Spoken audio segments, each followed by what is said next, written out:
நீ வந்ததே உன் வாழ்க்கையை வாழ்ந்து சாவறதுக்கு தான். அதுதான் அந்த கர்மம். நீ வாழ மறுத்தனா திரும்பி வரணும் அதை வாழ்றதுக்கு.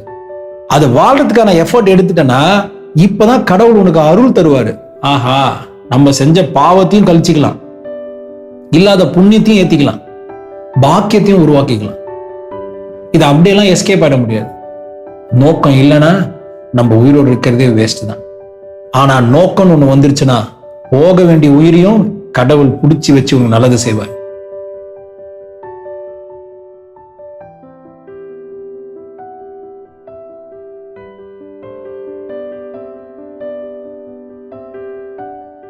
என்ன ஆயிடுச்சுன்னா ஆன்மீகனாலே ஒரு வசதியா வாழ்றது தப்பான நோக்கம் மாதிரி ஆயிடுச்சு. எளிமையா இருக்கிறதுக்கும் ஏழ்மையா இருக்கிறதுக்கும் நிறைய டிஃபரன்ஸ் இருக்கு. ஆடம்பரமா வாழ்றதுக்கும் ஆனந்தமா வாழ்றதுக்கும், இன்ஃபேக்ட் அற்புதமா வாழ்றதுக்கும் இட்ஸ் டான்ஜென்ஷியலி டிஃப்ரெண்ட். அதை நீங்க ஃபர்ஸ்ட் புரிஞ்சுக்கணும். இதை நீங்க கொண்டு போய் குழந்தைங்கிட்ட ஆன்மீகமா வாழ்றன்னும் போது அப்படியே சுருங்கின மூஞ்சி, அப்படியே ஒடுங்கின வாழ்க்கை, கேட்கவே கேவலமா இருக்கு. ஒரு ஆன்மீகன்றதே நீங்க வாழ நினைச்ச வாழ்க்கைய ஒரு குறை இல்லாம நிறைவா வாழதான். நிறைய பேருக்கு இந்த ரகசியம் புரியவே மாட்டேங்குது. இப்ப நானே இங்க இருந்து ஒரு அமெரிக்கா போறேன்னு முடிவு பண்றேன், என்னுடைய டெஸ்டினேஷனை டிசைட் பண்றேன்.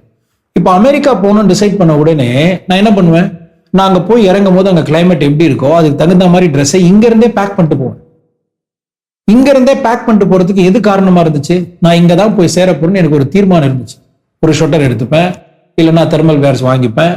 அப்புறம் அந்த டிராவல் டைம்ல என்னெல்லாம் ஃபுட் அண்ட் ஸ்நாக்ஸ் தேவைப்படுமோ, ஓகே 17 hours டிராவல்னா அதுக்கான ஒரு ஃபுட்டை பேக் பண்ணிப்பேன். இந்த ப்ரிப்பரேஷனே எனக்கு எப்போ நடக்கும், எனக்கு விஷன் ஒன்று வச்ச உடனே நான் ஒரு பிளான் அரைவ் ஆகும். என்னுடைய கெப்பாசிட்டிக்கு இருக்க பிளான், அந்த பிளான்ல என்ன வேணும்ன்றதே ஒரு ப்ரிப்பரேஷனே ஒரு தெளிவான பிளான் இருந்தால் தான் ஸ்டார்ட். அப்புறம் தான் அந்த பிளானை நான் ஆக்ஷன்ல இறங்குவேன். இப்ப இதை மீறி செய்யும் போது உங்களுக்கு எத்தனை தடங்கள் வரும், எத்தனை பிரச்சனை வரும் தெரியாது. இதுதான் அந்த அன்னோன் ஃபேக்டர்ஸ். ஒருத்தன் என்னதான் தன் அறிவை யூஸ் பண்ணி எல்லா நோன் ஃபேக்டர்ஸையும் தன் கைக்குள்ள வச்சுக்கிட்டாலும், தான் செய்ய நினைச்ச வேலையில தனக்கான அவுட்கம் வர்றதுக்கான எல்லா திறமையும் எல்லா தகுதியும் அவனுக்கு இருந்தாலும், there are so many unknown factors உங்களுக்கு அகைன்ஸ்டா எப்பவுமே ஒர்க் பண்ணிட்டே இருக்கும். அதுதான் இவங்க இந்த கர்மான்றதை நான் தெளிவா சொல்றது புரிஞ்சுக்கணும். அது பூர்வ ஜென்ம கர்மாவோ, பிரசன்ட் லைஃப் கர்மாவோ, இல்ல கிரகத்திலிருந்து வர்றதோ எதுவோ, நீங்க என்ன நம்பினாலும், நீங்க எவ்வளவு நல்லவனா இருந்தாலும், எல்லாருக்கும் நல்லதே செஞ்சிருந்தாலும், என்ன செய்யணும் எப்படி செய்யணும்ன்ற ஒரு தெளிவான நோக்கம் இருந்து அதை நீங்க கரெக்டா செஞ்சீங்கன்னா தான் உங்களுக்கு அந்த அன்னோன் ஃபேக்டர்ஸ்ல இருந்து பிரிவென்ட் பண்ணக்கூடிய ப்ரொடெக்ஷனே கிடைக்கும். இப்ப நிறைய பேர் விஷனை ஃபோக்கஸா வச்சிருப்பாங்க, கடவுளை விட்டுருவாங்க. நிறைய பேர் கடவுளை ஃபோக்கஸா வச்சிருப்பாங்க, விஷனை விட்டுருவாங்க. சோ இந்த இறைவனும் நோக்கமும்ன்றது ரெண்டு சிறகு மாதிரி, ஒண்ணு இல்லைன்னா இன்னொன்னு பறக்க முடியாது. ஒன்னத்தை வச்சு நீங்க பறக்கவும் இயலாது. சோ கடவுள் எப்பவுமே உங்களோட இருக்கான். சோ விஷன்ல கரெக்டா இருந்தாலும் நம்ம கடவுளை மறந்துடக்கூடாது. கடவுளுக்கு தான் ஃபர்ஸ்ட் ப்ரையாரிட்டி. ஆனா நீங்க கடவுளை தேடிலாம் போன அவசியம் கிடையாது. நோக்கம் இருக்கும் போது அவனே உங்களுக்கு வருவான். நோக்கம் இருக்கும் போது அவனே உங்களுக்கு வருவான், அந்த சக்தியை தருவான். நான் எவ்வளவு வாட்டி சொல்லியிருக்கேன். இதனாலதான் நம்ம சாஸ்திரத்துல எப்பவுமே ஜீசஸ் கூட எடுத்துக்கோங்களேன், அவர் ரொம்ப அழகா சொல்லியிருப்பார் பைபிள். எவ்வளவு விஷயம் இவங்க எதை படிக்கிறாங்களோ இல்லையோ, ஒரு விஷயம் தெளிவா இருக்கும். Without a vision you will perish. அதான் பைபிளோட அல்டிமேட் இதுவே. அந்த விஷன் இருக்கும் போதுதான் எனக்கு நினைச்சது நடக்காதோன்னு பயப்படும் போது அந்த கடவுள் உன்னை காப்பாத்துவார். கடவுளார் எப்ப காப்பாத்துவார்? இதேதான் அல்லாஹ் சொல்றதும். என்னை நம்புவோருக்கும் நோக்கம் இருக்கையில் நான் அவரை விரும்புவேன்றார் அவர். அதை மீறி ஒண்ணு நிறைய சொல்றாரு. அதுக்கப்புறம் நீ ப்ரே பண்ணணும். குர்ஆன்ல ரொம்ப அழகா இருக்கும், pray to Allah but first tether the கேமல்னு இருக்கும். அது அர்த்தம் என்னன்னா, முதல்ல ஒட்டகத்தை கட்டி போடு, அப்புறமா ப்ரே பண்ணணும். அது மாதிரி ஒரு நோக்கம் வச்சு உன் மனசு அங்க கட்டி போட சொல்லணும். ஏன் என் மனசு அங்க கட்டுப்படுமான்னு கேட்டா, மனசு கட்டுப்படுமான்னு எனக்கு தெரியாது. ஆனா மனசு கட்டுப்பாட்டுக்குள்ள வரும். நோக்கம் இல்லைன்னா கட்டுப்பாட்டுக்கான வாய்ப்பே கிடையாது. நான் ஏன் சொல்றேன்னா, அந்த பர்பஸ்ன்றது ஒரு சாதாரண வார்த்தை கிடையாது. உன் வாழ்வின் நோக்கமே உனக்கான விஷயம் தான். மிருகம் உயிரோடு இருக்கு, எதுக்காக உயிரோடு இருக்கு? they just survive. பட் நம்ம இதான் ஜீசஸ் ரொம்ப தெளிவா சொன்னாருன்னு, if you don't have a vision you will perish. மிருகத்துக்கு உயிர் இருக்கு, அதுக்கு நோக்கம் இருக்குன்னு அவசியம் இல்லை. நாளைக்கு என்ன சாப்பிட போது, எப்படி வாழ போறேன், எந்த ஒரு விஷயமே கிடையாது அதுக்கு. ஆனா மனுஷனுக்கு நோக்கம் ஒண்ணு இல்லைன்னா நம்ம அழிஞ்சே போயிடுவோம். ஏன்? நம்மளை அழிக்கக்கூடிய செயல் நம்ம மூலமே நமக்கு நடக்க ஆரம்பிச்சிடும். திறமை வேற, நோக்கம் வேற. சிலருக்கு நிறைய திறமை இருக்கும், கல்வி மூலமா திறமை வந்திருக்கும், வாழ்க்கை அனுபவம் மூலமா திறமை வந்திருக்கும். ஆனா when they don't have purpose, no purpose, நோக்கமே இல்லைன்னும் போது நல்லா ஞாபகம் வச்சுக்கோங்க, அவனுக்கு ஒரு ஒழுக்க நிலை வாழ்க்கையில வராது. You create your future. First ஒரு விஷன், அப்புறம் your future will create the habit and you won't believe your habit will create the future again. உன்னுடைய பழக்கம் தான் உன்னுடைய எதிர்காலத்தை உருவாக்கும். அப்ப அந்த எதிர்காலத்தை உன்னுடைய பழக்கம் தான் நிர்ணயிக்கும் அப்படின்னா உன்னுடைய பழக்கத்தை யார் நிர்ணயிப்பா? உன்னுடைய நோக்கம் தான். இது பெரிய magic. Your future is decided only by your habit, but your habits are decided by your vision. இந்த செயின் அப்படியே எழுதி வச்சுக்கோங்க. கேட்டீங்களா நோக்கம் ஏன் இம்பார்ட்டன்ட்? இது ஒண்ணு புரிஞ்சா போதும். Your future is created by your habits, but your habits are decided only by your vision. இதுக்கு தான் நான் விஷன் விஷன் விஷன். இது இல்லாம உங்களுக்கு கடவுளே உங்க பக்கத்துல இருந்தா கூட வேஸ்ட் தானே. இதுதான் அந்த துணை. இறைவன் துணை, முருகன் துணை, அம்மன் துணை, இல்ல கர்த்தர் துணை, அல்லாஹ் துணை. எல்லாரும் எப்போ துணையா இருப்பாங்க? இது நிறைய பேர் தப்பா புரிஞ்சுக்கிறீங்க. இறைவன் துணைனா அவன் உங்களை காப்பாற்ற மாட்டான். நீ செய்யற வேலையில உன் கஷ்டம் இல்லாம உன்னை வச்சுப்பான். அப்ப இது ரெண்டு விதமா பாத்துக்கோங்க. நான் ஒரு ஊருக்கு போறேன், பஸ் ஸ்டாண்டுக்கு போய் நிக்கிறேன். நிறைய ஊருக்கு போற பஸ் இருக்கு. ஒருத்தர் கேட்கிறார், நான் கேட்கிறேன், ஐயா நான் இந்த பஸ் எங்க போகுதுன்னு. அவர் என்ன கேட்பாரு, நீங்க எங்க போகணும்னு. நான் எங்க போனே முடிவு பண்ணலாம் வேணா சொல்லுவான். எந்த பஸ்னா ஏறிப்போ. இது வேற கேள்வி வேற. இது நீ தெளிவா யோசித்து பார்க்கணும். இதுதான் அந்த கடவுள் சொல்ற விஷயம். உனக்கு நோக்கம் இருந்துச்சுன்னா இறைவன் உனக்கு துணையா மாறிடுவான். You will be a traveler, you are not a wanderer. அதான் நான் சொல்ல வரேன். You are in the journey, but once you decide where you want to go, இந்த ஊருக்கு தான் போறேன், இப்படிதான் வாழ போறேன்னு சாதாரண ஒரு டிராவலர் டிசைட் பண்ணாலே, டிசைட் பண்ணவன் தான் டிராவலர்.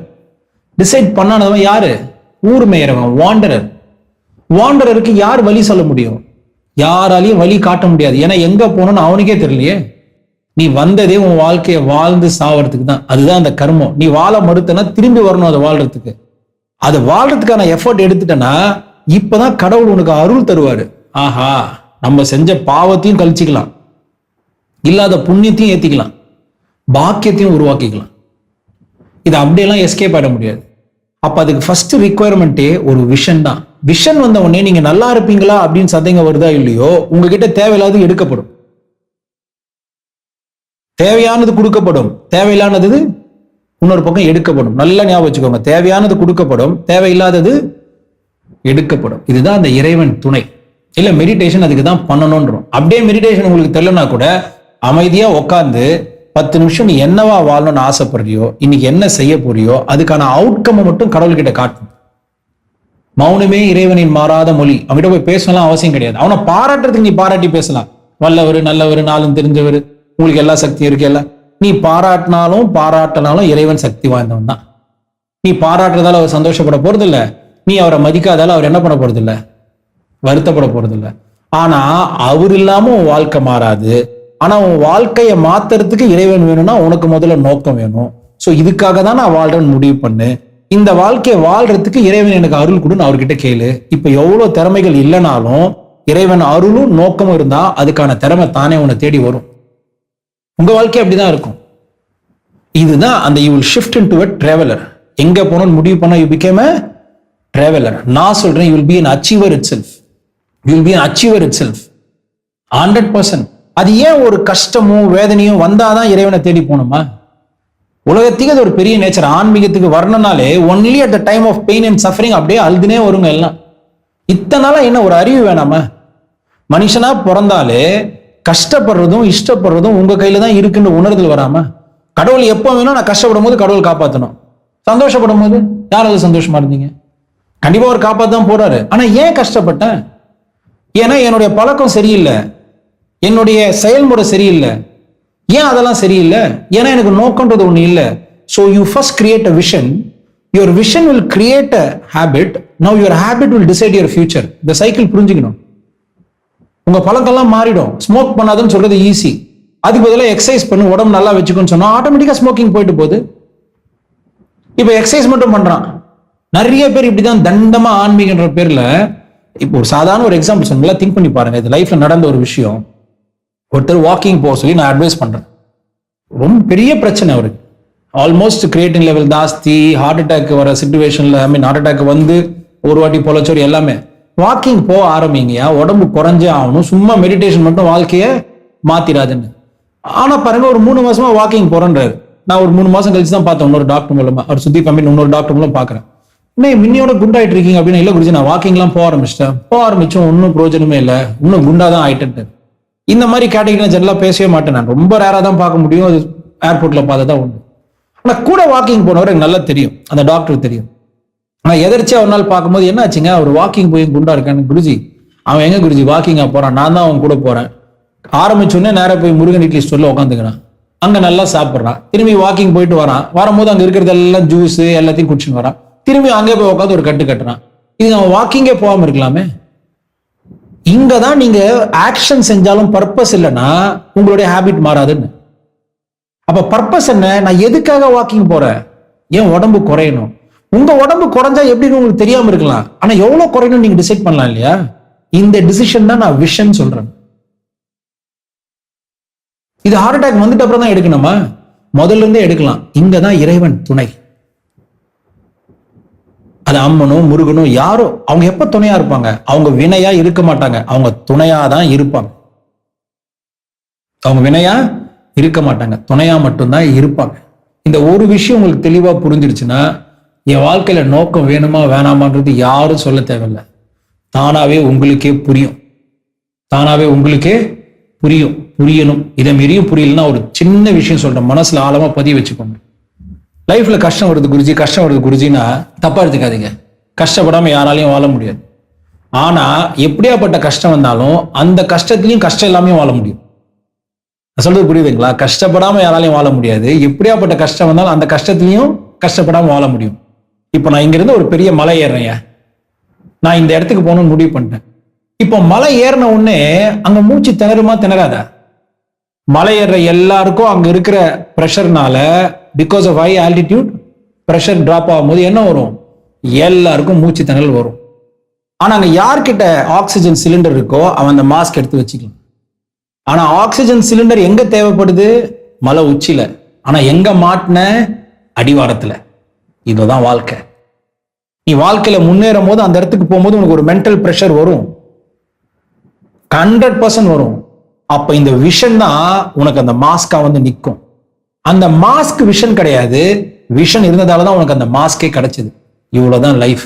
இப்போ நீங்க சொல்லுங்க, விஷன் முக்கியமா இல்லையான்னு? விஷன் ரொம்ப முக்கியம். நோக்கம் இல்லைன்னா நம்ம உயிரோடு இருக்கிறதே வேஸ்ட் தான். ஆனா நோக்கம்னு ஒண்ணு வந்துருச்சுன்னா போக வேண்டிய உயிரையும் கடவுள் பிடிச்சி வச்சு உங்களுக்கு நல்லது செய்வார். அது உங்க வேலை இல்லை, கடவுளோட வேலை. நம்ம வேலை நமக்கு என்ன வேணுன்றதுல தெளிவா தீர்மானமா இருக்கும். இதுக்கப்புறம் நடக்காது நினைச்சது எல்லாம் நடக்கும், நடந்தே தீரணும். ஆம் பிரமாஷ்.